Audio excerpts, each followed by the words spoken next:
አዎ እና ደግሞ የልጅነቴ ነው። ለምንም ነገር እንደነገርኩሽ ለምንም ለሁሉም ነገር የመጀመሪያዬ ነው። 4 ዓመት ቆይተናል በፍቅር ተማሪ ሆኜ። ከዛ በኋላ ትምህርትም ካቆምኩ በኋላ እየሰራው በነበረው በ1 ዓመት ውስጥ በአካል ባንገናኝም እሱ ሀረር ስለሆነ በስልክ ነበረ ግንኙነታችን። የሁሉ ጊዜ አብሮኝ ስለነበር አምነዋለሁ። ምንም አይነት ጥርጣሬ የለኝም እሱ ላይ እና እሺ ብዬ አቁሜ እየሄደ መጣ ጊዜው የሚለው ነገር እየተተገበረ አልሆናለኝ።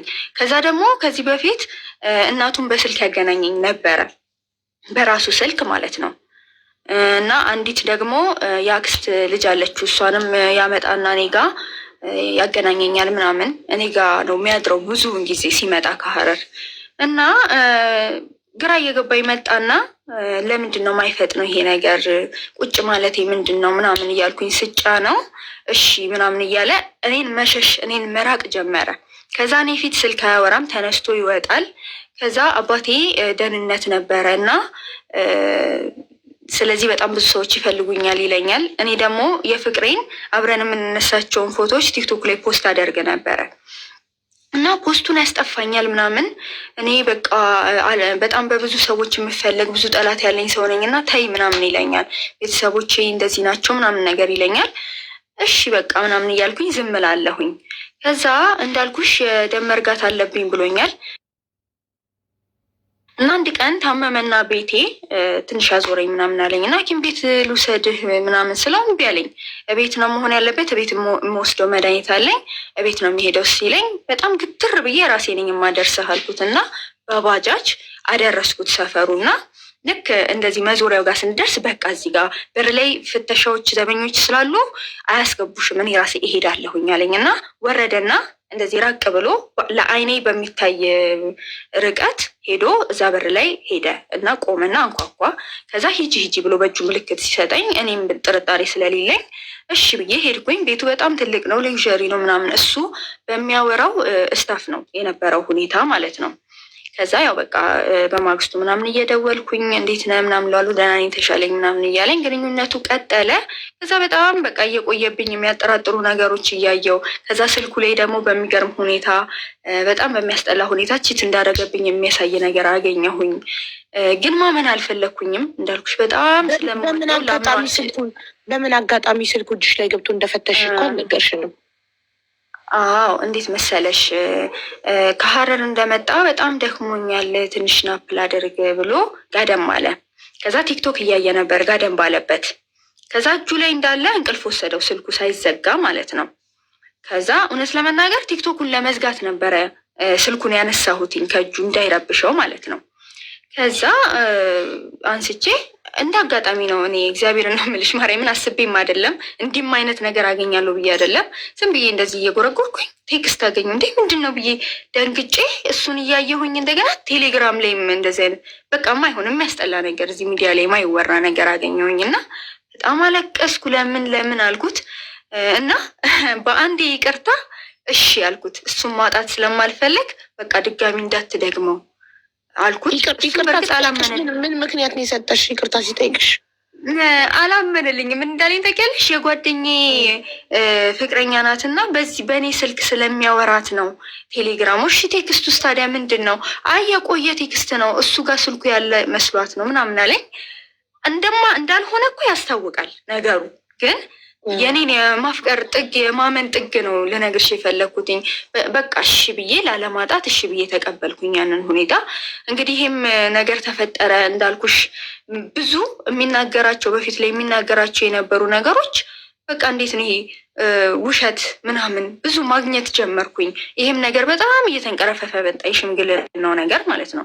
ከዛ አይ በቃ እኔ ስራ መጀመር አለብኝ፣ አይምሮዬ በጣም ተጨነቀ፣ ስራ የለመድኩ ልጅ ነኝ፣ አይሆንም ምናምን ነገር ስለው ስራም እንድጀምር አይፈልግም፣ ከሰው ጋር እንድገናኝ አይፈልግም። እና እንደዛ ስለው በቃ እሺ አሁን እንልካለን አለኝ። ምን ወር ላይ መሰለሽ? አሁን የቅርብ ታሪክ ነው ባይዘው፣ ይሄ የ3 ወር ታሪክ ነው፣ ከ3 ወር በፊት የነበረ ታሪክ ነው። ኦኬ። እና ልክ ጥር ላይ ምናምን ነገር ነው። አሁን እንልካለን በቃ አለኝ። ለቤተሰቦች አሳውቂ አለኝ። እኔ ስለፈራው ቆይ ነገሮች ይስተካከሉና እንደሚሆን እናደርጋለን። ያው ከቤተሰቦች ጋርም የመታረቂያ ምክንያት ነው ይሄ። እና በጣም በቃ ቸኩያለሁ። ደስ ብሎኛል። ነገሮች ከእናቴም ከአባቴ ጋርም እንዲስተካከል ፈልጌያለሁኝ። በዚህ መሀል በነገራችን ላይ እናትና አባቴ እኔ ከቤት ከወጣሁ በኋላ ተፋተዋል። እናቴ እህቴን ታናሽ እህት አለችኝ፣ እሷን ይዛ ነው የምንኖረው። አባቴ ደግሞ በአንቺ ምክንያት ነው? አንቺ ከእናትሽ ከተጣልተሽ ለፍቅረኛሽ ስትይ ከቤት ስለወጣሽ? አይ አይደለም፣ በግላቸው በፊትም በጣም ይጣሉ ነበረ እና ታሪኩን ወደኋላ ላለመመለስ ነው። ግን ያኔ እነሱ በሚጣሉ ጊዜ እኔ በጣም በቃ የቤቱ የመጀመሪያ ልጅ ስለሆንኩኝ በጣም ጭንቀት ስለሚያጠቃኝ 10ኛ ክፍል ላይ እያለሁ መድኃኒት ጠጥቼ ሆስፒታል ገብቼ ነበር፣ ራሴን ለማጥፋት ለመጀመሪያ ጊዜ ማለት ነው። በእናትና አባትሽ? እና አባቴ በጣም እኔን ይጫነኝ ነበረ። በጣም በቃ ለእናትሽ ታግዣለሽ ይለኛል። እናቴን ስለሚጠራጠራት ነበር። የመጀመሪያ ኦኬ። ቶታል ስንት ናችሁ ልጆች?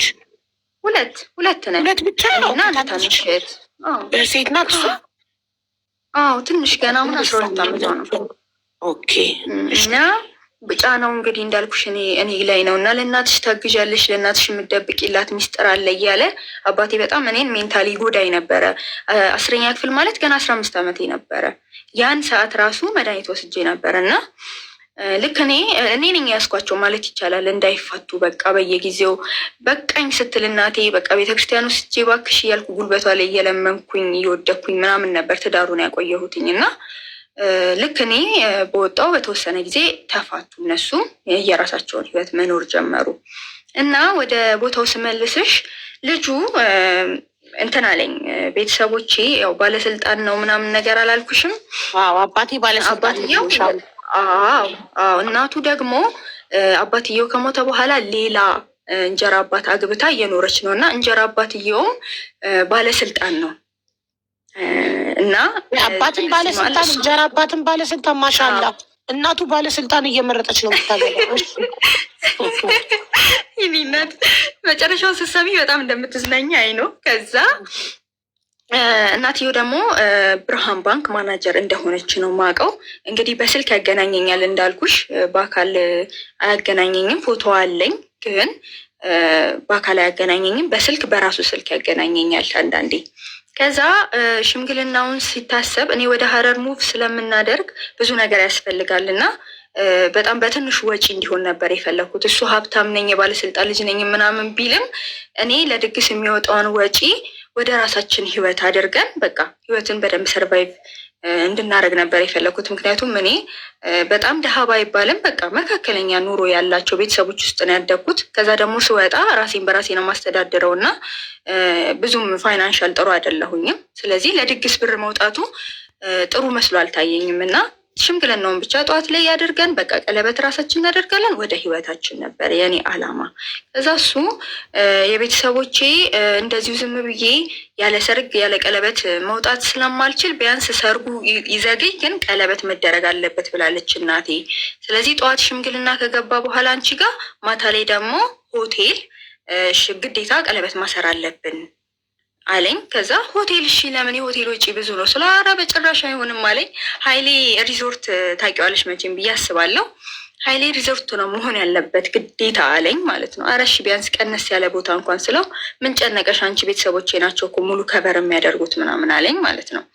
እሺ ኦኬ በቃ ብዬ ሀይሌ ሪዞርት ወሰደኝ። አርብ ቀን ነበር ቀኑ።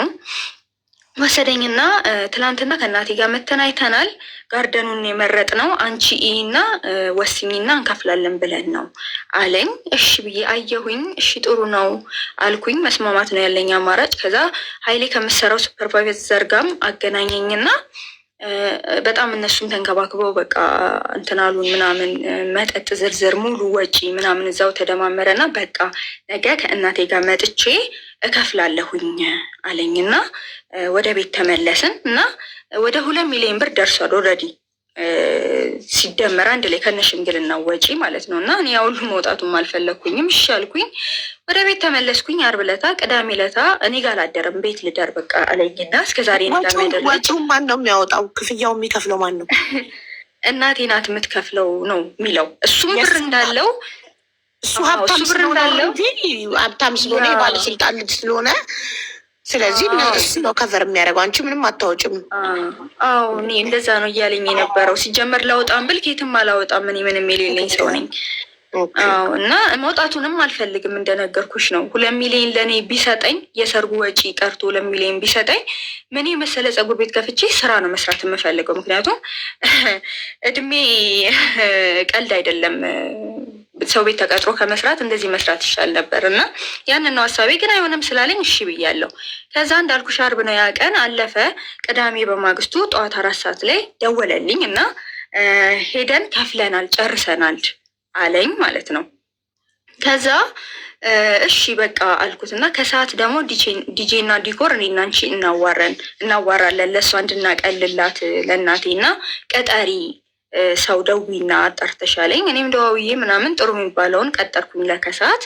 ከዛ ከሰዓት ላይ 9 ሰዓት ነበር ቀጠሯችን። ብደውል አያነሳም፣ ወይ ቢያነሳም ቆይ አንዴ ስራ ላይ ምናምን ነገር ይለኛል።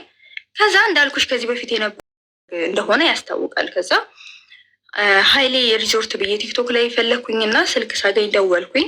ከዛ አዲስ አበባ ነበር እንዳጋጣሚ ያ ስልክ። ከዛ ከአዲስ አበባ የአዳማን ብዬ ተቀበልኩኝ። ከዛ አዳማ ደውዬ ደግሞ የሱፐርቫይዘሯን ስልክ ባካችሁ ትላንት እንደዚህ አውርቼ ነበረ ምናምን ነገር ብዬ አወራኋቸው። ከዛ እሺ ብለው የልጅቷን ስልክ ሰጡኝ። ደወልኩላትኝ፣ አወራኋትኝ። ከዛ ይቅርታ ባለቤቴ እንደዚህ ትላንትና ሙሽራ ነኝ እና ስልኩን አላነሳለኝ እና ከትንሽ ደቂቃ በፊት አንቺ ጋ ነኝ ብሎኝ ነበረ ስላት፣ ኧረ አልመጣም፣ ምን ሆናችሁ ነው ዛሬ እንመጣለን ብላችሁ ምናምን አለችኝ። ጋርደኑ ደግሞ አይፈቀድም እና አስፈቅጄላችሁ ምናምን ስትለኝ አልመጣም አልኳት። አዎ አልመጣም፣ የምርሽና ማመን አልቻልኩኝም።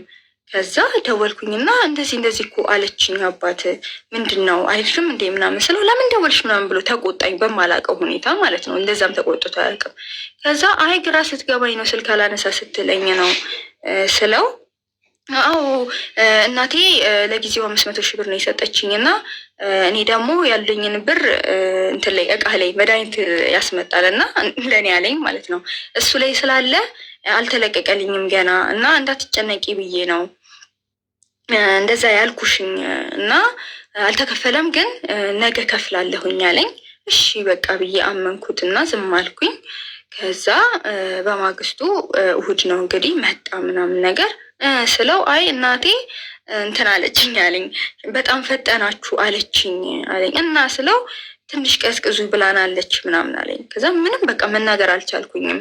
እንዳልኩሽ ከጓደኞቼ ከሁሉም ነገር ነጥሎ ቤት አስቀምጦኛል። ካለሱ የሚታየኝ ነገር የለም። በጣም ነው የምወደው፣ በጣም ነው የማፈቅረው። በቃ ያለሱ ሰው የለም ለእኔ በምድር ላይ እና ከዛ ምን አደረግኩኝ? ያው ሴጣን ይገፋፋል። መጀመሪያ ስለጀመርኩት እኔ የራስን ማጥፋት ነገር ተነስቼ መድኃኒት ውስድ ያደረግኩኝና ሽንት ቤት ውስጥ ቁጭ አልኩኝ ማለት ነው። ይቅርታ እዩ የምትባይ ልጅ ማለት ነው የራሷ ታሪክ ነው። ራሷ ልጅቷ ባለ ታሪኳ ናት። ሚዩት አርጓት ጋይስ። ውሸት ነው፣ የሌላ ሰው ታሪክ ነው የምታወራው የምትለው አይ ችግር የለም ማሪቀጥ ይቀባል። እሺ ከዛ እንዳልኩሽ መድኃኒት ወሰድኩኝና ሽንት ቤት ቁጭ አልኩኝና እንትን ነው አፓርታማ ነው እና አከራዬ ዋናውን ቤት ይዛ እኔን አንድ ክፍሉን እና የውጭውን ሽንት ቤት ነው ያከራየችኝ እና በጣም መልካም ሰው ናት። እንቀራረባለን ከአከራዬ ጋር እና በጣም ከዛ ድምፅ ሰማች ሽንት ቤት በጣም በቃ ወደ ላይ እያለኝ ነው ምናምን። ከዛ ምንድን ነው ብላ ሮጣ ስትገባ እኔ መድኃኒቱ እያስደፈቀኝ ነው አረፋ ምናምን። ከዛ ወተት ሰጡኝ ምናምን። ወደ ሐኪም ቤት ሄድኩኝ። ቶሎ ማርከሻ አድርገው እንትን አሉኝ። ከዛ በቃ እንግዲህ እንዳልኩሽ ነው እኔ እሱን ካጣው እንደምሞት ነው እንትን የምለው እና እዛ ጋ አየ። በጣም ደነገጠ። ሁሉም ደነገጡ። ታይ በቃ ምናምን ነገር አለኝ። ሁሉንም ዛሬውኑ ከፋፍላለሁኝ አደርጋለሁ ሁሉንም ነገር አለኝ። እሺ ያልኩትኝ እሑድ አለፈ፣ ሰኞ ሆነ። ከዛ ሰኞ ከፍያለሁ ሲለኝ እሺ በቃ ብዬ አመንኩኝ። አልደወልኩኝም ወደ ሀይሌ ድጋሚ ማመንኩትና ድንጋጤው የዛን ቀን ምናምን ስላየሁኝ ማለት ነው። ከዛ ማክሰኞ በማግስቱ እናቴን አስተዋውቅሻለሁ ማታ ላይ ሙሉ ቤተሰቡ የትውውቅ ፕሮግራም ያዘጋጃል እና ይዤሽ ነው የምሄደው ተዘጋጂ አለኝ ሰኞ ዕለታ። እሺ ያልኩት ማክሰኞ ዕለታ እስከ 6 ሰዓት ድረስ እያወራን ነበር። ፀጉር ቤት ሂጂ ምናምን እያለኝ እሺ ብዬ ፀጉር ቤት ሂጄ ራሴን እያዘጋጀሁኝ ነበረ ለማታ ፕሮግራም እና ከዛ እስከ 6 ሰዓት በሰላም ነው የምናወራው አልኩሽ። ልክ ከ6 ሰዓት በኋላ እሱም ዝም አለ። እኔም በቃ ሊዘጋጅ ራሱ ምናምን ብዬ ዝም አልኩትኝና 9 ሰዓት ሲሆን ደወልኩለት፣ አይነሳም። ከዛ ያላየውም ብዬ ዝም አልኩኝ። ከዛ በመሀል በየሰዓቱ ደውላለሁኝ ግን አይነሳም። ከዛ እየጨነቀኝ መጣ። ወይኔ ምን ሆኖ ይሆን ምንድን ነው ምናምን ነው እያልኩኝ የነበረው። ያመኛልም ስላለኝ አሞት ይሆን እንዴ ምን ተፈጥሮ ይሆን ምናምን እያልኩ እያሰብኩኝ እንደ ቀልድ ሰዓቱ ሄደና መሸ። 1 ሰዓት ሆነ። ከዛ ግራ ሲገባኝ ያክስት ልጅ አለችው ብዬሻለሁ እኔ ጋር የሚያመጣት 16 ዓመቷ ነው እና የእሷ ስልክ ነበረኝ። ከዛ ደወልኩኝና እንደዚህ ምንድን ነው ምናምን ስላት እንደኛ እኮ እየጠበቅናችሁ ነው፣ አንቺ ጋር ብሎ እኮ ነው የወጣው ከቤት ለምን ደሞ ማትመጡት ምናምን ስትለኝ፣ ኧረ እኔ ስልኩን እያነሳልኝ አይደለም፣ ጠዋት እያወራን ነበረ ስልኩን አያነሳም አሁን ላይ ስላት፣ እስቲ ቆይ ልደውል ምናምን አለች እና ትንሽ ቆይ ተመልሳ ደወለችልኝ። ከዛ ኧረ ለእኛም አያነሳም፣ እናትየው እያበደች ነው፣ በጣም ብዙ ሰው ነው ቤት ውስጥ ያለው፣ የተጠራው እናንተን ነው ሰው የሚጠብቀው አለች ማለት ነው። በቃ የሆነ ነገር ሆኗል ብዬ በጣም ተጨነኩኝ ከምልሽ በላይ። በዛ ሰዓት በቃ ማልቀስ ነው የኔ ስራ። አከራዬ ነበረች እሷ አይዞሽ ትለች፣ በቃ ይደወላል። ብዙ ስልክ ነው ያለው 3-4 ስልክ እና በየስልኩ ላይ ይደወላል። በቃ ተጨነቁ ሁሉም እኔ ጋርም ያሉት አያነሳም። ከዛ እነሱ ጋርም ልጅቷ ጋርም በየደቂቃው ነው የምደውለው፣ ምን አዲስ ነገር አለ ጓደኞቹ ጋር ደወልሽ ምናምን እላለሁኝ። እኔም ስደውል አያነሱልኝም እና ከዛ ሁሉንም እንትን ስል ምንም ላገኝ አልቻልኩም፣ ተጨነኩኝ። ከዛ እስቲ እናትየውን አገናኘኝ አልኳት ማለት ነው ልጅቷን። ከዛ እሺ ምናምን ነገር አለችኝ እና አገናኘችኝ። እናትየው በጣም በቃ የእናት ሊናገር የማይችለውን አይነት ነገር ተናገረችኝ። እኔ ለእናንተ ክብር የሁሉ ነገር አዘጋጅቼ የባለቤቴ ዘመዶች መጥተው ምን አይነት ክብረ ቢሶች ናችሁ? ቆይ ከዚህ በኋላ እንዳይመጣ እዛው ይዘሽ አኑሪው፣ ከዚህ በኋላ አይኑን ማየት አልፈልግም፣ ባለጌዎች ናችሁ ምናምን አለችኝ ማለት ነው በልጅቷ ስልክ። ደነገጥኩ። እኔ እዚህ ጋር ፍቅረኛ ሆኜ የሆነ ነገር ሆኗል ብዬ እያሰብኩ እየተጨነኩ፣ ለምንድነው እናትየው እንደዚህ የምትሆነው? ምን አጥፍቶ ነው ብዬ በጣም ተጨነኩኝ። እንዳልኩሽ እናትየው እንደዚህ ብላኝ፣ እኔ ግን አሁንም የሆነ ነገር እንደሆነ ወይ አሞት ወድቆ ወይ ስልኩን ሊሰርቁት ብለው ማጅራቱን መተውት ይሆን ወቅተውት ይሆን እዛ ላይ ነኝ ያለሁትኝ እና በየሰዓቱ ነው በየደቂቃው ነው ቴክስት የምልከው። 100 ጊዜ በላይ ይሆናል የደወልኩትኝ። በጣም በቃ እየቀጠቀጥኩኝ ማለት ነው። ከዛ 3 ሰዓት ምናምን 3 ተኩል ወይ 3 ሰዓት 4 ሰዓት ይሆን አላውቅም፣ ብዙም አላስታውስም። ግን ደወለ። ከዛ በጣም በሚያሳዝን ሁኔታ በጣም የሰከረ ድምፅ ነው ምናምን፣ ማናችሁም አትረዱኝም፣ አይገባችሁም፣ ሄድሽ እናቴ ጋር ተዋወቅሻት፣ መታወቁን አልነበር የምትፈልግ ምናምን የሆነ የለበጣ ነገር አደረገብኝ። ምንድነው የሆን ከሆነ የሆነ ነገር ምናምን ነገር አለ። ተናደድኩም፣ ግራ ገባኝም። ምንድነው የተፈጠረ ያለው ነገር እያልኩኝ እያሰብኩኝ፣ ከዛ በቃ ግራ እየተጋባሁኝ ነው እና እንደዛ ሲለኝ ምንም ማለት አልቻልኩኝም፣ ዝም አልኩኝ እና ወደኋላ ልመልሳችሁ እና ሰኞ ዕለት ከፋፍያለሁ ምናምን ሲለኝ እኔ እናቴ አባቴ ጋር ታረቅኩኝ። ስለ ሽምግልናው ሰሙ።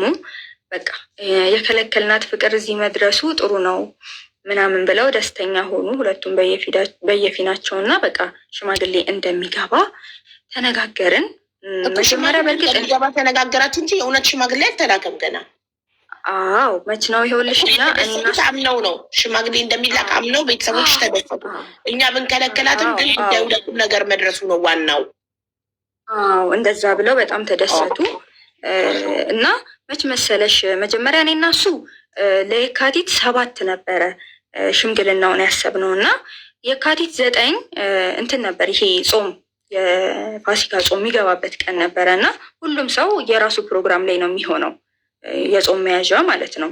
እና የጾም መያዣ ስለሚሆን በቃ ወደዚህኛው ሳምንት እናምጣውና ጥር 30 ይሁን ቅዳሜ ቀን ማለት ነው ይሁን ተባባልን እኔ እና እሱ። ለእነሱም እንደዛ ተነገራቸው። ቅዳሜ ሊሆን ሽምግልና ሰኞ ነው የተነገራቸው። ከዛ ማክሰኞ እሱ እንደዚህ ያደረገኝ። ከዛ ሮብ ለታ አልደወልኩኝም፣ በቃ ዝም አልኩት። ማብሰልሰል ጀመርኩ፣ እንቅልፍ የለኝም። ምንድን ነው ወደኋላ ባክ እያረኩኝ የሚፈጠሩትን ትንንሽ ክስተቶች አሁን እዚህ ጋር ሁሉን መዘርዘር ስለማልችል ነው እነሱን እያሰብኩኝ ተቀመጥኩኝ። ከዛ አንድ ዘመድ ነበረችኝ ሲፈን ትባላለች። ደወለችልኝ እና እንዴት ነሽ ምናምን ስትለኝ ድምፄ ርብሽብሽ ብሏል። ምን ሆነሽ ነው ምናምን ስትለኝ አይ እንደዚህ አይነት ነገር ስላት ቤት መጣች።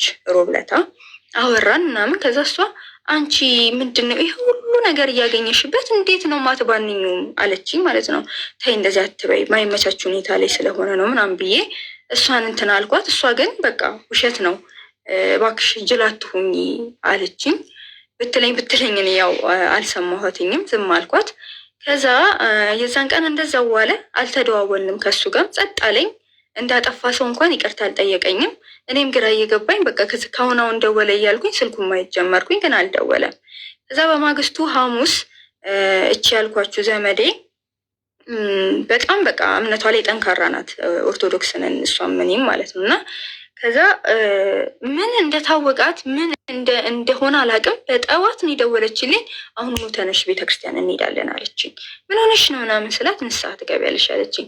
ኧረ በእናትሽ አንቺ እንዴን ያልተዘጋጀሁበትም ፈራሁኝ። ማለት ያው በጣም ድፍረት የሚጠይቅ ነገር ስለሆነ ኃጢአትሽን መናዘዝ ፈራሁኝ። ግን በጣም ታገለችኝ። እሺ በቃ ብዬ ሄድን። በዛ በጠዋት ቤተክርስቲያን ለእሷ ንስሐ አባት ንስሐ እንድገባ አደረገችኝ። ከዛ በኋላ ከንስሐው በኋላ ቁጭ ብለን እኔና እሷ ቤተክርስቲያን ውስጥ እያወራን እስቲ ምንድን ነው ማድረግ የምትፈልጊው? እስቲ ወደ ራስሽ ተመለሽ እና ያለውን ነገር እስቲ እናጣራ አለችኝ ማለት ነው። ከዛ ቤተክርስቲያን ውስጥ ቁጭ ብዬ ነው ይሄ ሀሳብ የመጣልኝ። እውነቴን ነው የምልሽ።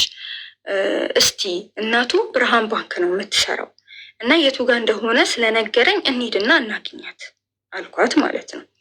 ከዛ እሺ አለችኝ። በዛው በቤተ ክርስቲያን በዛው ብርሃን ባንክ ሄደን ከዛ ስንሄድ የወሊድ እረፍቷን አልጨረሰችም ገና አሉኝ ማለት ነው። ከዛ እሺ አልኩኝና አንድ ቀን መግቢያውን አሳይቶኛል። ቤቱንም ከርቀት አይቼዋለሁ። ካልጠፋብኝ በቃ ቤት እንሂድና ቤት እናዋራት አልኳት። ከዛ እሷም ተስማማች። በጣም ጥሩ ሀሳብ አለች። ሄድን። እንደምንም አገኘሁት ያንን ቤት። ከዛ ያን ቤት ሄጄ ሳንኳኳ፣ ምንም አይነት ዘበኛ ምንም የለም። ከዛ ሳንኳኳ ከፈቱልኝ። የከሌ ቤት ነው ምናምን ነገር ስላቸው ወይ አይደለም ይህ አይደለም ያኛው ቤት ነው ብለው፣ እዚህ ጋር ነው እንግዲህ ዋናው ታሪክ የሚጀምረው። ልሳቅ እንጂ ያሳየኝ እንዳልኩሽ በጣም ሌክዠሪ ቤት ነው ምናምን። ከፊት ለፊቱ ያለውን ቤት ሲያሳዩኝ ፍጹም ተቃራኒ የሆነ ቤት ነው። በጣም ፍጹም በምነግርሽ በማልችለው ክውን ያልኩት እና እኔ ሲጨንቀኝ እንትን ይጥለኛል ከድሮም ከትምህርት ቤት ነገርና አዎ ስደነግጥ ጭንቀት ምናምን ሲኖርብኝ ያመኛል እንደዚህ አይነት ነገር እና በቃ ልቤን ሰወረኝ አልኩሽ። የደነገጥኩት በውሸቱ ነው ማለት እዛ ጋር ቤቱ ከተዋሸ በቃ ያን ቤት ሄጅ ሳንኳኳ ደግሞ ሌላም ውሸት እንደሚኖር አይምሮ በቃ ነቃ። ሌላም ውሸት ይኖራል ብለሽ ፈራሽ። እንደገና አንቺ ድሃ ነው ሀብታም ነው የሚለው ነገር ሳይሆን መዋሸቱን ያስደነገጠሽ እንጂ ድሃም ቢሆን አንቺ ሀብቱን ብለሽ የወደድሽው እሱን ነገር 4 ዓመት ሙሉ እኔ ከሱ እግዚአብሔርን ነው ምልሽ አንድ ነገር ተቀብዬ አላውቅም። ምክንያቱም 3 ዓመቱን በትምህርት ቤት ላይፍ ነው። ቤተሰቦቼ ምንም አላሰጡኝም። 9ና 10 የግልን የተማርኩት 11ና 12 በእኔ ፍላጎት በእኔ በቃ በጣም እኔ በጣም ምንም ሳያደርግልሽ ሲቀር ደህና ቦታ ሳይጋብዝሽ ውድ ስጦታ ሳይሰጥሽ ሲቀር የሀብታም ልጅ እንዳልሆነ አልባነንሽበትም። 4 ዓመት ሙሉ ምንም ሳይሰጥሽ ሲቀር ልጅነት ነው። 4 ዓመት ማለት እስከ 12ኛ ክፍል 3 ዓመት ምን ታውቂያለሽ? እስቲ እስከ 12ኛ ክፍል እኔ እንዳልኩሽ ነው ከቤት መውጣት የማይፈቀድልኝም። በጣም በቃ ትምህርት ቤት ምናምን እያልኩኝ እየወጣውኝ ነው ሳገኘው ወላይ የታወቀብኝ ትምህርት ቤት ብዬ ወጥቼ ሳገኘው ነው። እሺ ባለባበሱ ምናምን አትጠረጥሪም ማለት በዩኒፎርም እኮ ነው። በዩኒፎርም ነገሩ ዩኒፎርም ሁሉንም እኩል ስለሚያረቀሽ እሺ አሁን ቤቱ ጋር ነው። እሺ አሁን ቤቱን የኛውን ቤት አንኳክተሽ የሀብታሙ ግቢ አንኳክተሽ ከዛ ፊት ለፊት እንደሆነ ቤታቸው ተነገረሽ እና ያው አዞረሽ አዞረኝ እንዳልኩሽ። ከዛ ትንሽ ተረጋጋሁኝና እንደምንም ድፍረቱን ሰጠችኝና ዘመዴ አንኳኳን። ስናንኳኳ ሰራተኛ ከፈተችልና የእናትየውን ስም ስለማቅ ጠሪልኝ አልኳትኝ። መጣች እናትየው። ከዛ ያኔ ነው ታሪኩ የሚጀምረው። ይቅርታ ታውቂኝ ይመስለኛል በፎቶ እና ለምን ሰደብሽኝ? እኔ ምን አደረግኩኝ? እሱስ ምን አደረገ? ምን ውስጥ እንደነበረ የምታውቂው ነገር እኮ የለም አልኳት ማለት ነው። ከዛ ማነሽ? ይቅርታ አለችኝ ማለት ነው። ከዛ ታውቂኝማ እንደዚህ አሜን እኮ እኔ ነኝ ምናምን። ማነሽ? ምን አሜን እንደምታወሪው አለችኝ ማለት ነው። እንደዚህ ስላት አረ ምንድን ነው የምታወሪው? እኔ ምንም አውቀው ነገር የለም አለችኝ ማለት ነው። በጣም ደነገጥኩኝ። ምን እንደምላት ግራ ገባኝ። ከዛ ያቺ ያክስት ልጅ የተባለችውን እሷን ጥሪልኝ አልኩኝ። ስም መጥቀስ ስላልፈለግኩኝ ነው። እንዴት ታውቂያታለሽ? አዎ ልጅ ደግሞ አለች ገና እየተወለደች 2 ዓመት፣ እሷንም ይዟት ይመጣ ነበረ እና ልጅሽንም ጥሪልኝ አልኳት። ከዛ ሁለቱም መጡ። ትልቅየዋ ስታየኝ በጣም ደነገጠች። ትንሿ ስታየኝ ደግሞ የልጅ ነገር አይደለ ጥምጥም አለችብኝ መታ። ከዛ ደነገጠች እናትየው። በቃ እኔ ምንም ማውቀው ነገር የለም። እዚህ ራሱ በስንት ጊዜ አንዴ ነው የሚመጣው። ሀረር የእህቴ ቤት ነው የሚኖረው፣ የእህቴ ባልጋ ነው የሚሰራው አለችኝ ማለት ነው። የምርሽ ነው? በቃ ማስረዳት አቃተኝ እና በሰዓቱ የነበረው ነገር እንዳልኩሽ በጣም እያመመኝም ነበረ። እንትናም ዘመዴ ምንም ማለት አልቻለችም። በጣም ጎርቷታል። ይሄን ብቻ ነው ሉልሽ የምችለው አለች እና ከዛ ቦታ እንደምንም ይዛኝ ሄዳ ወደ ቤት አስገባችኝ። ይሄ የሆነው ሐሙስ ነው እንዳልኩሽ እና ቤተሰቦቼ በዛ ታይም እናቴ ቤት ነው የሚገባው የነበረው። ለቅዳሜ እየተዘጋጀች ነው እና ምን ማለት እንደነበረብኝ አላውቅም። በጣም ታማምኩ የዛን ቀን። ከዛ ልክ እነሱ ደውለው ተናገሩት። በቃ እናትዬ ሁሉም ጋር እየደወለች እረ እንደዚህ ሆኖ እያለች በቃ ሁሉም ፋሚሊ እየደወለ ለካ ይጮህበታል ምንድን ነው እያሉ ማለት ነው። ከዛ ደወለና ይቅርታ እንኳን የለም፣ አታልይሻለሁ የለም። ምን ልትሆኚ ነው እናቴ ቤት የሄድሽው? ምን ስለሆንሽ ነው አንቺ? ማነሽ? እኔ ለአንቺ ይሄ ለእኔ ይሄ ይገባል? እያስተዳደርኩሽ አይደለ እንዴ? ምናምን እንዴ ምንድን ነው የምታወራው? እኔ አስተዳድረኝ ብዬ እኮ አይደለም። ታውቃለህ ሁሉንም የተፈጠረውን ነገር እና እንዴት ነው የምትናገረው? ይቅርታ ነው ወይስ እንዴት ነው ነገሩ ምናምን አልኩኝ። ግራ ገባኝ። የምወስነው የማደርገው ነገር በጣም ግራ ገባኝ። እንዳልኩሽ ነው የልቡን ተናግሮ ላይሽ ራሱ አልፈልግም ብሎ ዘጋብኝ። በቃ ሳለቅስ ዋልኩኝ ሳለቅስ። ከዛ አልቆርጥልሽ አለኝ። የዛን ሁለት ማታ እሺ ብዬ ደወልኩኝ። ስደውል አነሳና ምናልባት የዋሸኸኝ በገንዘብ ምክንያት እኔን አጣታለሁ ብለህ ፈርተህ ከሆነ እኔ እንደዚህ አይነት ሰው አይደለሁም። አሁንም እውነቱን አውቄ ይቅርታ አደርግልሃለሁኝ። ችግር የለውም፣ እረዳለሁ። ትወደኛለህ አይደለ? እኔ በጣም ነው የምወድ። በቃ የዋሸኸው ውሸት ሜቢ እኔን ላለማጣት ይሆናል ብዬ እሱ ማለት ያለበትን እኔ ብዬ ታረኩት። ምን አይነት ጅል ነሽ እያልሽኝ እንደሆነ አይሉ ሁላችሁ ምን አይነት ጅል ናት እያላችሁኝ ነው። አብዛኞቻችሁ ታሪኬን ሰምታችሁታል። እየደገምኩላችሁ ነው። እኔ አሁን እያልኩ ያለሁት ግራ የገባኝ ምን ቀብቷት ነው? ምን አስነክቷት ነው? እሺ አዎ። ከዛ ግን እናቱ ግን ማለት እናቱ ሆና ተገኘች። ዋናው ነገር አዎ፣ በፎቶ ስለማውቃት አዎ እኔ እንደውም እናቱ ራሱ እናቱ አትሆንም፣ የሌላ ሰው እናት ነው እናቱ እያለ በፎቶ የሚያሳይሽ ብዬ ነበር ያሰብኩት። እናቱ ሆና ተገኘች። እሺ በጣም በጣም። ከዛ ምን ተፈጠረ? እንደ በዳይ እኔ ይቅርታ ብዬ እሱ እንደተበዳይ ከዛ ይዛን ቀን አደርን። ከዛ በማግስቱ አርብ ሆነ። አርብ ዕለታ እኔ ነኝ አሁን የምደውለው ምናምን። እንግዲህ እነሱ በጣም እየደወሉ እያስጨነቁት ስለነበር በተደጋጋሚ ዌቲንግ ነበረ ምገባው እና ያገኘውም አልቻልኩም ብዙም። ከዛ ሲያነሳልኝ አንዴ ብቻ ላገኘህ ናፍቀኸኛል እኮ ምንድን ነው፣ በዛ ላይ ማውራት አለብን። የማታው ፕሮግራም ቢቀርም ኢትስ ኦኬ በቃ ሽማግሌዎቹ ብቻ ጠዋት ይግቡ፣ ቤተሰብ እየተዘጋጀ ስለሆነ እንደሚሆን እናደርጋለን ስለው እሺ ያለኝ።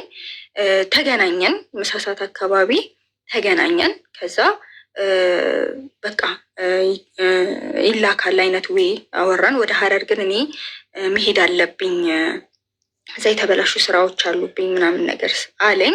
እሺ ሶኪ ችግር የለውም ሂድ፣ እዚህ ያለውን ነገር እኔ አሬንጅ አደርጋለሁ ብዬ ተለያየን። በጣም በቃ አሜን። እናቱ ሆና ከተገኘች ደውላ የሰደበችሽ ታዲያ ማናት? እሺ ስለሱም ልነግርሽ ነው፣ ታሪኩን ላለማዛባት ብዬ ነው። ችግር የለውም እንዳይዛባ ሲሆን እንደርስበታል። እሺ ከዛ እንግዲህ ያን ታይም 30 ደቂቃ ራሱ አይሞላም አውርተን መሄድ አለብኝ በቃ ብሎ በተቀመጥኩበት ጥሎኝ ሄደ። እንግዲህ እኔ ያን ሰዓትም በቃ የማታው ነገር ይቀራል፣ ሽማግሌዎቹ ይገባሉ። በቃ ከዛ በኋላ ወደ ሀረር እኔም ድግሱን መጀመሪያም ስለማልፈልገው ወደ ሀረር ጠቅልዬ እገባለሁኝ። አይሳቀቅም። አሁን አዳማ ቢሆን የቤተሰቦቹ ቤት ስላለ እንደዚህ ስለዋሸኝ ይሳቀቃል። እዛ ስለሆነ ግን ፍሪ ይሆናል ብዬ በቃ እሺ ብዬ ተቀበልኩኝ። ከዛ ወደ ማታ አካባቢ ጓደኞቼም ይደውላሉ፣ ስለ ሽፎን ምናምን ያወራሉ ምናምን ነገር። ከዛች አከራዬ ያልኩሽ በቃ ተይው ኪራዩም ጥበብ እኔ ጋር ስላለ በዛ እናሳልፋለን አለችኝ። እናንተም ያላችሁን ሽፎን ልበሱ፣ ምንም ሌላ ዝባዝንኬ አያስፈልግም አልኳቸው። እናቴም እየተዘጋጀች ነው እንዳልኩሽ። እናንተ ዛሬ እንኳን ቤት አታድሪም ምናምን ስትለኝ አይ ችግር የለውም እመጣለሁኝ አልኳት። ያው ፊቴ ቀን ሲያለቅስ ምናምን የዋለ ስለሆነ ተበጥብጧል እና እንደዛ አልኩኝ። እናቴ ዝግጅቷን ጀምራለች እንዳልኩሽ፣ እየሄደ ነው በጣም በሰፊው። ከዛ አባቴ ያው አያወሩም ከእናቴ ጋር የሚቀመጡትን ሰዎች መርጧል ምናምን ነገር። ከዛ ዓርብ ዕለት ወደ ማታ ላይ ደወልኩለት እና ምን ጠፋህብኝ ምናምን፣ ያው በቃ እኔ ትቼው ሁሉንም በፍቅር ጠፋህብኝ ሆዴ አባ ምናምን ነገር ያልኩት። ከዛ አለው ነገ ስንት ሰዓት ነው ሽማግሌዎቹ ምናምን ሲለኝ ስለው የምን ሽማግሌ እንደምታወሪው አለኝ ማለት ነው። ምንድን ማለት እንዴ ቅድም አውርተን የለ እንዴ ስለው፣ እንዴ ቅድም ያወራ ነው እኔ ወደ ሀረር እንደሚሄድ ነው የነገርኩሽ፣ ነገሮችን ማስተካከል እንዳለብኝ ነው የነገርኩሽ፣ ምንድን ነው የምትይው ምናምን አለኝ ማለት ነው። እዛ አለቀስኩኝ። እንዴት አደረገኛለን? ለምንድን ነው አንተ እንድሞት ነው እንዴ የምትፈልገው ምናምን ነገር አልኩት። ከዛ አንቺ ምናምን ትጨቃጨቂኝ ምናምን በቃ ለሞት የሚገፋፉ ወሬዎች ተናገረኝ ማለት ነው። ከዛ ስልኩ ተዘጋ። በጣም እያለቀስኩ ነው። እናቴ ደወለች። ኧረ አንቺ ልጅ እባክሽ ንገሪኝ ምናምን ስትለኝ የእሷንም ስልክ ሳልመልስ ዘጋሁኝ እና እንዳልኩሽ የምኖረው አፓርታማ ነው። ከሁለተኛ ፎቅ ቪዲዮ አካውንቴ ላይ ፒን የተደረገ ቪዲዮ አለ ፎቁ የሚታይበት ሙሉ የሆስፒታል ታሪክ የሚታይበት እና ከዛ ፎቅ ፊቴን አዞርኩና በቃ ጭንቅላቴ እንደና አድርጎ የምታኝ ይገላግለኝ ብዬ ወደ ኋላ ወደኩኝ ካፎቁ እና ስወድቅ የተቀበለኝ የሸክላ ቴራዞን ነው። በጣም ድንጋይ ነው ምናምን ነገር። ከዛ ጭንቅላቴን አልመታኝም፣ ወገቤ ሲከፈል ታወቀኝ። በቃ አንዴ ነው የጮኩት። የኔም ሰውነት ትንሽ ገዘፍላለሁኝ እና ድዋ ሲል ሰሙ። ከዛ ግቢ ውስጥ የነበሩ ሰዎች በሙሉ ሲወጡ በቃ የዛ ሰዓት እኔ ወገቤ ተቆርጧል፣ እጄ ተሰብሯል። ስሜቱን እንግዲህ ምን ያህል ሊሰቀጥጥ እንደሚችል በማወራው ወሬ ራሱ እንኳን ተኖሮ አይደለም በማወራው ወሬ ይገባቸዋል ብዬ አስባለሁኝ። እና በጣም አመመኝ። ኢቨን ራሴን አላሰተኝም። ራሴን ቢያስተኝ ጥሩ ነበረ ህመሙን ላለማዳመጥ። ህመሙን ልችለው አልቻልኩኝም። በቃ ወገቤ አከርካሪ ነው የተሰበረ 2 ቦታ። ከዛ እንደምንም ሐኪም ቤት ወሰዱኝ። ኃይለማርያም የሚባል ሆስፒታል ነበር የመንግስት የወሰዱኝ። ከዛ እዛ የዛን ዕለት ዓርብ ነው እንዳልኩሽ 1 ሰዓት አካባቢ ሰጠኝም አይሰራም። እንትን ተነሳሁኝ። ይሄ ሙሉ ሲቲ ስካን ነው የሚባለው፣ እሱን ተነሳሁኝ። ከዛ እጄ ላይ ስብራት አለ። የእጄን አወቁ፣ የእጄን ስብራት። ከዛ እሱን በጀሱ ገጠሙልኝና እኔ እግሬ በጣም እግሬ ነው የምለው፣ እግሬ፣ ወገቤ፣ ሙሉ ሰውነቴ የቱ ጋር ምን ያህል ህመም እንዳለ የትኛው ጋር እንደሆነ እንኳን ግልጽ መናገር አልቻልኩኝም። ደም ስለሌለ ደግሞ ከፎቅ ነው የወደቀችው ሲሉ ራሱ ምንድነው የምታወሩት ምናምን ዶክተሮቹ ይላሉ። እና የመንግስትም ስለሆነ ብዙም ትሪት የለውም። በጣም ከባባድ ደም እዛ ጋር ስለሚታይ እኔ ደግሞ ደም ስለሌለኝ ብዙም እንትን አላሉኝም። አክስቶቼ አከራዬ ናት ይዛኝ ወደ ሆስፒታል ሄደችው። አክስቶቼ ምናምን አጎቶቼ ጋር ተደወለ፣ እናትና አባቴ ጋር አልተደወለም። እና ከፎቅ ላይ እንደወደኩኝ ራሴ ተናገርኩኝ እንጂ ያየኝ ሰው አልነበረም። እና መጀመሪያ እንደውም ከፎቅ አልመሰላቸው። 2ኛ ፎቅ ላይ ነው አይደል ራሴን ጣልኩ ያልሽ? አዎ። እና ስትወድቂ ራስሽን አልሳትሽም? አልሳትኩኝም። በሚገርም ሁኔታ ወገቤ ብቻ ነው የተሰበረው። አጥንቴ ተሰበረ። አከርካሪ ይሄ ዋና ሰውነታችን የሚይዘው አከርካሪ ያለ አይደለ? ጭንቅላትሽን አላገኘውም መሬት? ጭንቅላቴን አላገኘውም። እኔ እንዴት ተአምርም ነው ይሄ፣ የፈጣሪ ተአምርም ነው። ውሸትም ይመስላል በእርግጥ አሁን እኔ ብዙ ሰው አልፈርድም፣ ግን የሆስፒታሉ ኤቭሪቲንግ ሁሉም ነገር አለ። ፒን የተደረገው ቪዲዮ የነበሩትን የሕክምና ማስረጃዎች ከነ ቁስሌ ልክልሻለሁኝ። ኖ አንቺ ስትወድቂ ከራስሽ ከተከራየሽበት ኮንዶሚኒየም አይደለም አፓርታማ ነው። አፓርታማ ሚንስ ሰዎቹ ከስር ይኖራሉ፣ ባለቤቶቹ ከላይ 2 ፍሎር ሰሩና 2 እንትን ማለት ነው ፎቅ ሰሩና ሙሉውን ፍሎሩን ማለት ነው አንዱን ሙሉን ልክ እንደ ሙሉ ግቢ አከራዩት ማለት ነው። ከዛ የላይኛውን የተከራየችው ሴት 1 ክፍል የውጭ ሽንት ቤትና 1 ክፍል አለው። እሱን ደግሞ ለእኔ አከራየችኝ። እኔ የተከራይ ምንድነው የተከራይ ነው የሚባለው፣ እንደዛ ነው። ጣልሽው ወይንስ ከበረንዳ ላይ ነው? አይደለም ከበረንዳ ብረት ነው። ብረቱ ላይ ወጥቼ ከብረቱ ላይ ነው። ኦኬ። ማንም ሰው ደጅ ላይ ምናምን ሊያስቆምሽ ነበር? የሚችል ሰው የለም። ሁሉም ቤታቸውን ዘግተው ነው። ምክንያቱም እንዳልኩሽ ጨላልሟል ምናምን በቃ ማንም የለም በሰዓቱ። ሰዓት አካባቢ ነበረ 1 ሰዓት አካባቢ። እሺ ከዛ ስትማርፊ ስትወድቂ አልጮሽም? ጮኩኝ። ጩኸቴ ነው ሲጀመር ዷ እና ከዛ የኔም ጩኸት ቅውጥ ነው ያደረኩት። ምክንያቱም በጣም ነበር ህመሙ። ይሄ ስቅጥ የሚያደርግ አይነት ጩኸት እና አሁን ላይ ልጩሆ ብል ራሱ አልችለውም ያኔ የነበረውን ነገር እና የመሰላቸው ከፎቅ አይደለም። ምክንያቱም ሰው ከፎቅ ወድቆ ደም ነው አይደለም የምትጠብቂው፣ ወይ ራስ መሳት ነው የምትጠብቂው። የለም ከፎቅ አልመሰላቸውም። ትንሽ አክሲደንት ነው። አልቻልኩኝም። በቃ በእንትን እንደዚህ እግሬን ከስር 2 ሰው ከኋላ 2 ሰው ቁም እስቲ ለማቆም እና ሞክራት፣ በጭራሽ አይታሰብም። ወገቤ ሊቆም አልቻለም። መነሳት አልቻልሽም። ራስሽን አልቻልሽም እንጂ ቀና ማለት እና መቀመጥ ምናምን አትችይም። ሆንኩኝ፣ ፓራላይዝድ ሆንኩኝ። በቃ ድምፄ ብቻ ነው የሚሰራው። ማውራት ብቻ ነው የቻልኩት። መንካትም አልተቻለም። ሰውነቴን አትንኩኝ፣ ያመኛል ነው በቃ። እንዳትነኩኝ ነው የምትይው? አዎ እንዳትነኩኝም አድኑኝም ሆነ። ምክንያቱም መሞቴን ብፈልግም ህመሙ ከበደኝ። ለሞቱንም ትፈልጊዋለሽ፣ ከህመሙ መገላገልም ትፈልጊያለሽ እና ከዛ አምቡላንስ አድኑኝና ግደሉኝ ሆነ። አድኑኝና ግደሉኝ ነው በቃ የኔ ነገር ማለት ነው በሰዓቱ የነበረው። ከዛ አላወቁም። ሆስፒታል ከገባው በኋላ እንዳልኩሽ እርዳታ የሚያደርግልኝ ጠፋ። ምንድን ነው ሊታወቅ አልቻለም። የእጇን አውቀናል። ይሄኛውን ሙሉ ሲቲ ስካኑን ደግሞ የሚያነበው ዶክተር ነገ ጠዋት ነው የሚመጣው። እኔ እስከ ነገ ጠዋት ማስታገሻ አውቁኛል። አይሰራም ማስታገሻው። በእናታችሁ ቢያንስ እሺ ወይ ብዙሽም እንዲ አንድ ከፎቅ መውደቅ እኮ ቀላል አይደለም። መገንዘዝ እኮ አለ። ከፎቅ ነው ከፎቅ ላይ ነው የወደቅኩት ስላቸው ማን ይመነኝ ማን። ከዛ እንትን ከሲቲ ስካኑ ከተነሳው በኋላ እንደ አጋጣሚ ጠዋት ይመጣል የተባለው ዶክተር እንትን ሳይል ሌላ ዶክተር መጣና ወገቧ ላይ ስብራት ይታያል እና ሙሉ እስኪነበብ ድረስ በእንትን ይሄ በስፖርተኛ ባጋል አይደለ ወገብ እንትን የሚሉት ቀበቶ የስፖርተኞቹ በእሱ ይታሰር፣ ቆይ እንዳይንቀሳቀስ ወገቧ ብለው በእሱ አሰሩልኝ።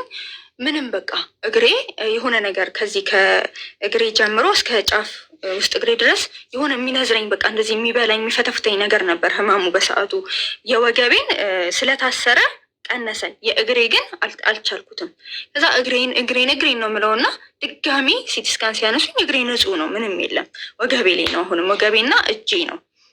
ከዛ በማግስቱ መጣ ዶክተሩ። ሲያይ ይሄ ነርቭ ያለበት ቦታ ላይ ነው አጥንቷ የተሰበረው እና ይህንን መስጠት አንችልም፣ ወደ ጥቁር አንበሳ ሪፈር ነው ማድረግ የምንችለው አዲስ አበባ። አይ ገንዘብ አለን የምትሉ ከሆነ ደግሞ እዚህ የወያ ሆስፒታል አለ፣ ደግሞ ከወያም የተሻለ እንደዚህ ነርቭ ኬስ ወደ ወላይታ ሶዶ አለ መሰለኝ፣ በጣም ትልቅ ሆስፒታል እና እዛ ነው ያለው አሏቸው ምናምን ነገር።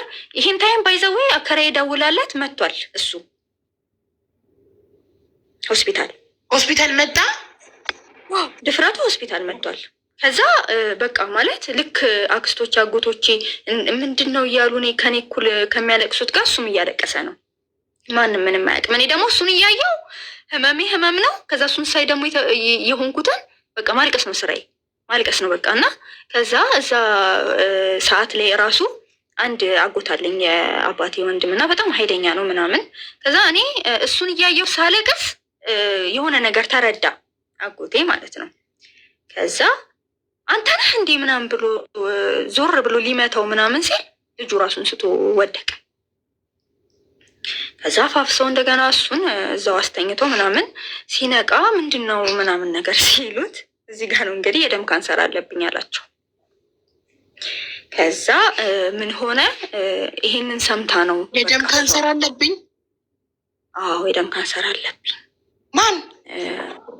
ልጁ ለአጎቶቼ ለአክስቶቼ ነው ይሄን የሚለው ሲላቸው፣ አሜን ከፎቅ ላይ ራሴ እንግዲህ ከፎቅ ላይ ነው ምን ሆና ነው አናውቅም ሲል እኔ ከፎቅ ላይ ነው የወደቅኩት ምናምን ነገር ብያለሁ። እና በቃ ግራ ገብቷቸው ነበረ። እና አሜን ከፎቅ ላይ የወደቀችው በቃ የደም ካንሰር እንዳለበት ሰምታ ነው ሚል ነገር ደመደሙ ማለት ነው። ጥያቄም በዛ ሰዓት ሲጀመር ምን ሆነሽ ነው ተብሎ አይጠየቅም። የነበርኩበት ሁኔታ እንዲህ እንደማወራው አይደለም። ከዛ ይሄ ማታ ነው የሆነ። በማግስቱ ጠዋት እዚህ አንችልም ሲሉ ወደ ዩያ በቃ ሪፈር እንጂ አዲስ አበባም ቀጠሮ ይበዛል፣ በዚህ ሁኔታ አትችልም ወረፋውን ወደ ወላይታም ሶዶ እንዴት ተደርጎ ነው የሚኬደው? እዚሁ ዩያ ኮስቱን እንጠይቅ ተባባሉ እና መጀመሪያ እሱ እኔ ሄጄ ልጠይቅ አለ። ከዛ እሱ ሄደና እዛ ሆኖ ላከረ ደወለላት። ከዛ ለካ እሱ መጀመሪያ ገብቶ በእንግሊዘኛ ሰዎቹን ሪሴፕሽኖቹን ማለት ነው ከውጭ እንደመጣና አማርኛ እንደማይችል ግን ስለሚሰጡት አገልግሎት ማወቅ እንደሚፈልግ በተሰባበረ እንግሊዘኛ አናግሯቸው አወዛግቧቸው ምናምን ነው የወጣው፣ ብሩን ኮስቱን አውቆ ማለት ነው። ከዛ አከሬ እንዳልኩሽ ጠራት። አከራይ እንትን ላይ ነው የምትሰራው ኮንስትራክሽን ላይ እና ጥሩ እንትን ላይ ናት ያለችው በኢኮኖሚና ይሄማ ጉደኛ ሆስፒታልም ገብቶ ጭራሽ ከውጭ ሀገር እንደመጣ አማርኛ እንደማይችል ሪሴፕሽን ከዛ እንግሊዝኛው ራሱ ጤነኛ አይደለም ማለት ይሄ ፐርፌክት አይደለም። ከዛ ጠራትና ቆይ ብቻዬን ከማናግራቸው አንድ ላይ እናናግራቸው ብዬ ነው የጠራውሽ ሚርስዬ አላትና ጠራት። መጣች። ከዛ ሲገቡ ድጋሚ እንግሊዝኛ ሲያወራ የነበረ ልጅ በአማርኛ ሲያወራ ሪሴፕሽኖቹ ቀልድ ነው እንደያዛችሁት እናንተ ምናምን አሉ ማለት ነው። ማን ያስተናግዳቸው? እኔ እዛ በከባድ ህመም ላይ ነኝ። ሪፈር እንዲጻፍ ተወስኗል። ቶሎ ሰርጀሪ መሰራት አለብኝ ምናምን። እነሱ ደግሞ ሊያስተናግዱኝ አልቻሉም ሆስፒታል ላይ እርሱንና ሜርሲን። ከዛ ግራ ገባት። በቃ ሜርሲ ምን ታደርግ ምናምን ምንድን ነው ለምንድነው በስነስርዓት ማለት ተናገደው እያለች ከዛ እንዳጠራቻት እና ነርሷ ምንሽ ነው ስትላት ዘመዴ ነው። ዘመድ ማለት ምናምን አይ እንደዚህ የተጎዳችሁ እንደዚህ ነው እና የእሷ እንትን ነው ምናምን ስትላት አሁን ከደቂቃዎች በፊት መጥቶ በማይገባ እንግሊዝኛ ቀበጣጥሮ ነው ሄደው። አሁን ደግሞ በስነስርዓት አማርኛ እያወራ ነው እና ስራ ላይ ቀልድ እየያዛችሁ ስለመሰለን ነው ምናምን ስትላት አረ ይኸውልሽ በእናትሽ የልጅቷ ፋይል እንደዚህ ነው እኔ ተሳስታችሁ ይሆናል ምናምን አለች እና እሷ ከዛ ሕክምናዬ ተቀበሉት እና እግዚአብሔር ስጣቸው ኮስቱ አንድ ላይ የሰርጀሪው ብቻ 250 ሺህ ብር እንደሆነ ተነገራቸው። እንዳልኩሽ እኔ ደሃ ነኝ። ቤተሰቦችም ሀብታም የሚባሉ አይደሉም፣ መካከለኛ ናቸው። ግን በአንዴ ላይ ህክምና 250 ሺህ ብር ማውጣት የሚችሉ ሰዎች አይደሉም። እና እዚህ ጋም ለድግሱ ብዙ የተደረገ ነገር አለ። ከዛ መጀመሪያ 100 ሺህ ብር አስይዙና 150 ሺውን ከህክምና በኋላ ትከፍላላችሁ ነው የተባለው። ከዛ እሺ እኔ አሁን አካውንቴ ላይ ያለው እቃ ስለተያዘብኝ 50 ሺህ ብር ብቻ ነው፣ የቀረውን 50 ሺህ ብር አበድርኝና ሙሉን ስከፍል ላንቺ ማስተላለፍልሻለሁ አላትና 50 ሺህ ብር ሰጠችውና አከራዬ 100 ሺህ ብሩ አስያዘ ማለት ነው። ከዛ እኔም ወደዚህ ቅዳሜ ከሰዓት ላይ ወደ ዩያ ገባሁኝ በአምቡላንስ ምናምን። ከዛ የነርቭ ዶክተሩ ከስንት አንዴ ነው የሚገኘው፣ አንድ ብቻ ስላለ ከተማው ላይ በጣም ቢዚ ነው እና መጥቶ አየኝ። አሁን ምገባው ሰርጀሪ ስላለ ለእሁድ 8 ሰዓት ብሎ ቀጠረ። ከዛ እኔ በሰዓቱ ለእኔ አይደለም ይሄን ያለኝ፣ አሁን ካለፈ በኋላ ነው የሚነገረኝ እና ልክ በቃ ሰርጀሪው ምኑ ሪፈሩ ምናምን እንደሚደረግ ይፋ ሲሆን ለእናቴም ለአባቴም ተነገራቸው ያለውን ነገር በሙሉ ማለት ነው። ከዛ እናቴ በጣም በቃ አለቀሰች፣ አበደች ምናምን። በጣም በቃ የማይሆን ሁኔታ ተፈጠረ። ግን እስካሁን እሱ የሚጠይቀው የለም። ምክንያቱም እኔም እንዲያርጉኝ ነው ብዬ አልተናገርኩኝም። በቃ ካንሰር እንዳለበት አውቃ አድርገው ነው ብለው ያሰቡት። ከዛ ለእሁድ 8 ሰዓት ተቀጠረ። እሁድ 8 ሰዓት ሰርጀሪ ልገባ ስል እስቲ አንዴ አምጡልኝ ልያው፣ ምናልባት ከሞትኩኝ እንኳን ለመጨረሻ ጊዜ ልያው አልኳቸው ማለት ነው። ከዛ እናቴ በጣም ታመመች የዛው ሰዓት እና የለችም በቃ አቃታት እና እንትን አሏት። እቺ አከራይ ሜርሲ ምላችሁ እና የተወሰኑ ጓደኞቼ ምናምን ነበሩ። አባቴም የለም እኔ እንደዚህ አይነት ጭንቅ አልችልም ያመኛል ብሎ እሱም ተነስቶ ወጣ። ከዛ ጥሩልኝ ስል ሲደወልለት እኔም ሰርጀሪ ልሰራ ጥቁር አንበሳ ሆስፒታል ነኝ፣ ደም የማገኘው ከዛ ስለሆነ እዛ ወረፋ ደሙን ለመቀበል እንትን እያልኩኝ ነው እና በቃ እስክትወጣ እደርሳለሁኝ፣ ቢያንስ መጥቻ ይቻ ተመልሼ እሄዳለሁኝ አላቸው ማለት ነው።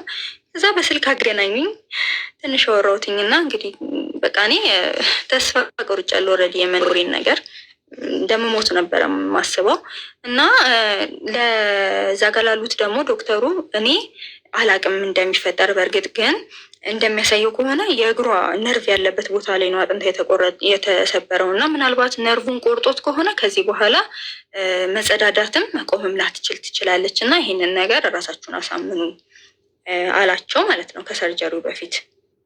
ከዛ በቃ እነሱ ተስፋ ቆረጡ። ከዚህ በኋላ መቆም አትችልም፣ ጀስት ወገቧ መገጠም ስላለበት ትገጠማለች፣ ይገጠማል እንጂ ለሰርጀሪው መራመድም መቆጣጠርም ከዚህ በኋላ ሽንት አይቻልም በዳይፐር በቃ አስቢ። አልጋ ላይ እንደቀረ አንድ ሽማግሌ ወይም አሮጊት ሰው ማለት ነው ከዚህ በኋላ መሆኗ በቃ ተስፋ ቆረጡ። ከዛ እግዚአብሔር ድንግል ማርያም እመቤቴ ትክበርልኝ እንደተባለው አይደለም እንደተባለው አልሆንኩኝም። እመቤቴ በልደታ ቀን ነው ሰርጀሪ የተሰራሁትኝና ዶክተሩ ከስንት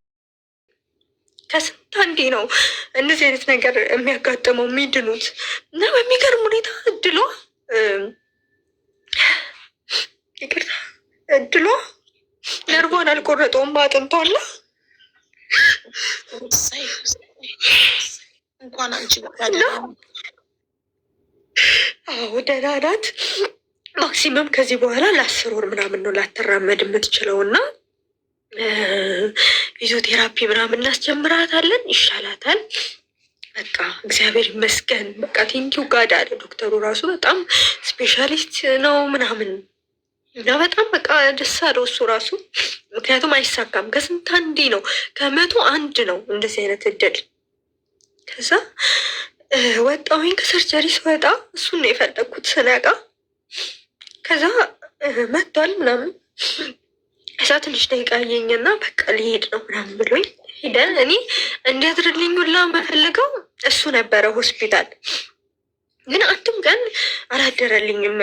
ሰርጀሪውን እስከሰራ ሰርጀሪውን ቀን አላደረልኝም። አንድ ናቲ የሚባል በቃ ከልጅነት የጀምሮ የአጎቴ ጓደኛ ነው እና በጣም በቃ መልካም የሆነ ሰው አለና አንድ ቀን አይፎርፍም ሲያድርልኝ ማለት ነው። ሌሊቱም ሙሉ በጣም ነው ማሰቃያቸው። ህመሜን ልነግራችሁ አልችልም።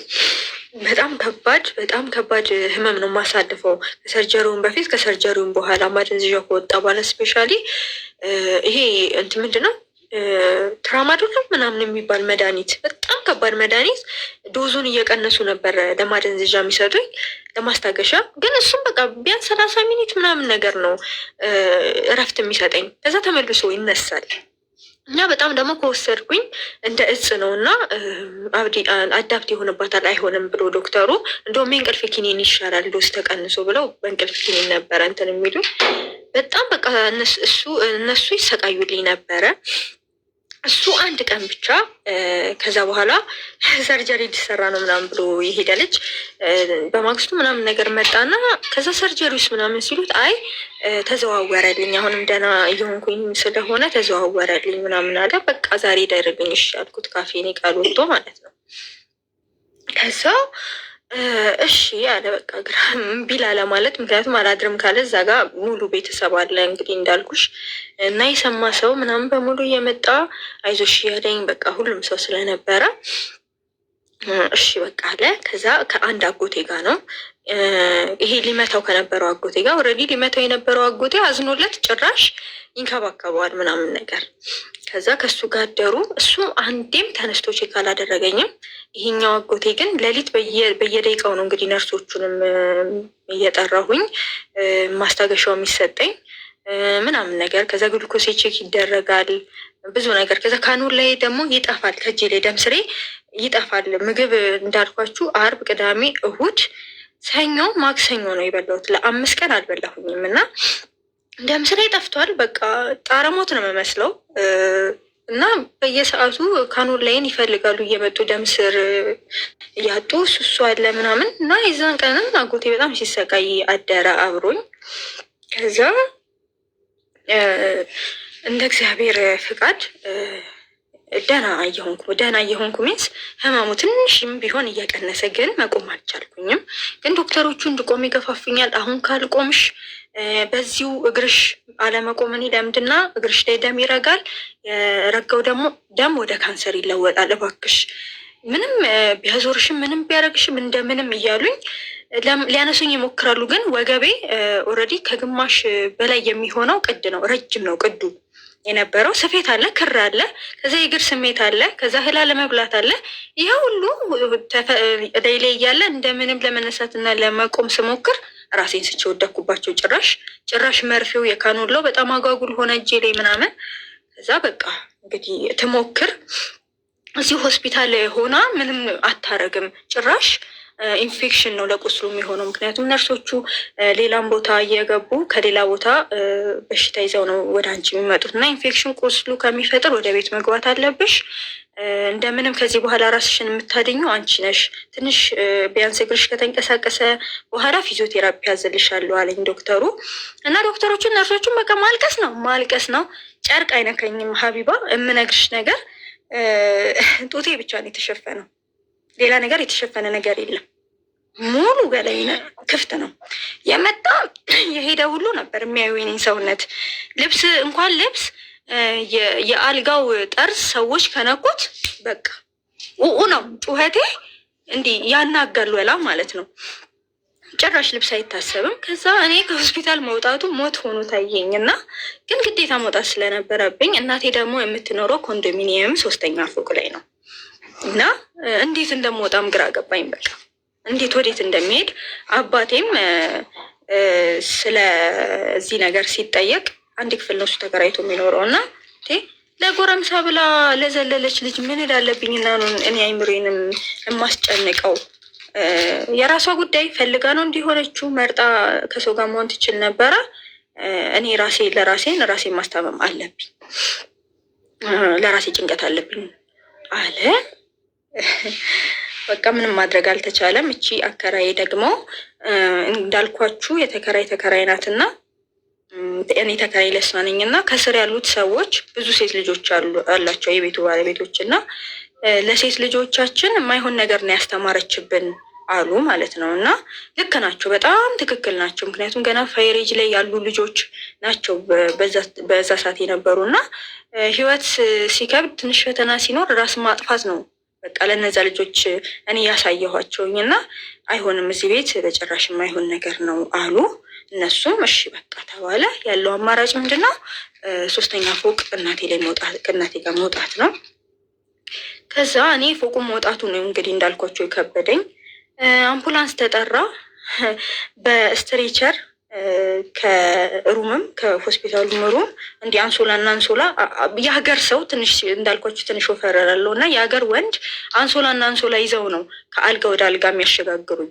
ከዛ በአምቡላንስ መጣውኝና ቤት እስከ 3ኛ ፎቅ እንደው 20 ይሆናሉ ጎረምሶቹ ማለት ነው። ወደ ላይ እንትንም ለማውጣት እኔን የያዙኝ በስትሬቸሩ ጎማ ተሰበሰበና የሀገር ጎረምሳ ይዞኝ ወደ ላይ ወጣ። ወደ ላይ ስወጣ የነበረኝ ጩኸት ሙሉ ኮንዶሚኒየሙ ሰው ወጥቶ በቃ ከኔ ጋር ማልቀስ ነው። አለቅሳለሁ፣ እናቴ ታለቅሳለች፣ እኔ አለቅሳለሁ፣ አትንኩኝ እላለሁ። ሁሉም ሰው ደግሞ እግሬን አለመንካትን አያውቅም እና ሲነኩኝ በቃ አትንኩኝ ባካችሁ፣ ወላ ስድብም አለው ምናምን ነገር ያማችኋል ምናምን በጣም ከባድ ሁኔታ። ሁሉም ግን እየተሳደብኩ ራሱ አብረውኝ ያለቅሳሉ። ከዛ ወደ ቤት ገባሁኝ እና ቤት ደግሞ በጣም የስቃይ ጊዜ ያሳለፍኩኝ። እንግዲህ የሚዋጥ ማስታገሻ ነው የሰጡኝ። የሚዋጠው ማስታገሻ ሊሰራ አልቻለም። እዛስ ቢያንስ እንዳልኩሽ ዶዙ እየተቀነሰ በትራማዶልም ቢሆን እንትን እላለሁኝ፣ ትንሽ ረገብ ብላለሁ። እዚህ ማደንዘዥ ማስታገሻው አይሰራም። ምን ልሁን በቃ ጠዋት ቀን ማታ ማልቀስ ነው። ሌሊት እናቴ አብራኝ ማልቀስ። እንዳልኳቸው አባቴ አይገባኝም አለ እና የአባቴን ቤተሰቦች ከዛ በኋላ እየሸሹ መጡ እና የተወሰኑ የእናቴ ቤተሰቦች ጓደኞቼ እና እናቴ ተሰቃዩ በቃ። ከዛ አንዲት የምታግዘልች ደግሞ ነበረች ከድሮ የምናውቃት እና እሷም በቃ ሌሎች ስራዎቿን ተወች እና ቀን ትውልልኛለች። ያው ማታ ላይ ደግሞ እናቴ በጣም በቃ ስቃዩን ልነግራችሁ አልችልም። የእናቴ ስቃይ ደግሞ ከኔ ይበረታል። ድንገት እንኳን ወይ ለሆነ ጉዳይ ወደ ሳሎን መታ እኔ ካልኩኝ ተንደርድራ ነው የምትመጣው። ተንደርድራ ስትመጣ ስንቴ የአልጋ ጠርዝ እግሯን መቷት እስቲል አሁን ድረስ ብልዙ አለ። በቃ እንዴት እንደምትሆን ሰለለች፣ ቅጥናለች ከኔ እኩል በቃ ተጎዳች ነው የምላችሁ። ስራዋን ፍቃድ ሰጧት፣ እግዚአብሔር ይስጣቸው። በቃ ከኔ ጋር ተሰቃየች። ከኔ ስቃይ በላይ የእሷ ስቃይ በጣም የከፋ ነበረ እና እያየኋት ሁላ ማዲያ ተወጣች የኔ እናት። ከዛ አልበዛብኝም፣ እግዚአብሔር ይመስገን። የእሷም አምላክ ይመስለኛል። እና እንዳልኩሽ የተሰራሁት በአንድ ነው። እስከ 16 ነው እንደዛ የተሰቃየሁትኝ። ከዛ በ16 በኪዳነ ምሕረት ቀን ድጋሚ ድንገት ቼክ ለማድረግ ነው የቆምኩት፣ ለመቆም የሞከርኩት። በእርግጥ ከ16 በፊት በ14 ወይ በ13 ቼክ አፕ ነበረኝ።